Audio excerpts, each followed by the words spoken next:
So do you know groups of people that would base their thinking on this kind of a view? Well, I'd imagine that groups like the New Age would come under that.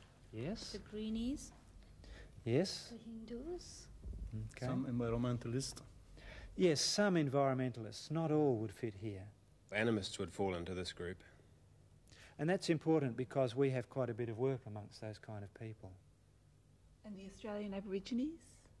In what sense, Helen? Well, they see the earth as being their spiritual mother, in a sense, and they see spirits in nature. Okay, good. Well, now, how would a person having that kind of a worldview, how would that affect our working with them?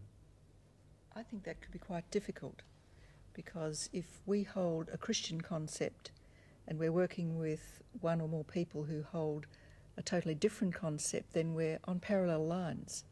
And unless there's a breakthrough somewhere, we're not going to merge to really make some communication or dialogue.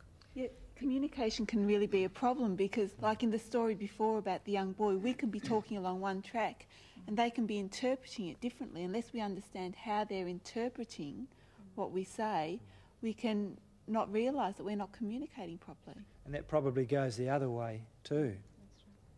Also, I was thinking that God is actually revealed in the earth, so there is some sort of way that we can actually say, yes, there are certain things here that are right, but have you looked beyond that, so that you can turn it around so that it's not necessarily a stumbling block. It can be something that we can connect with. Yes, the earth is beautiful, and did you know that someone is revealed through this?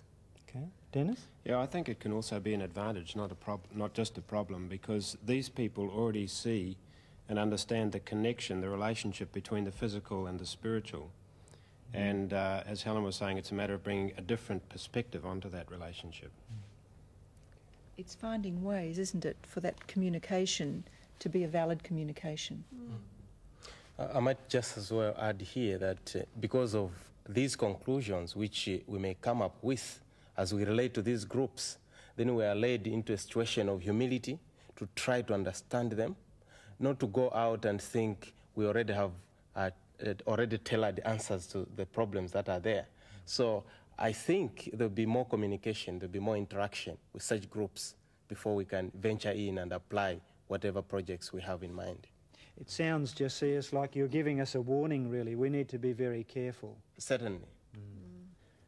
Okay, now what about the next overhead that we have?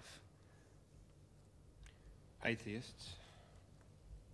Socialists. Communists. Atheists, socialists, communists? Humanists. Okay. Well, aid groups who, secular aid groups who don't have the Christian bias that we have.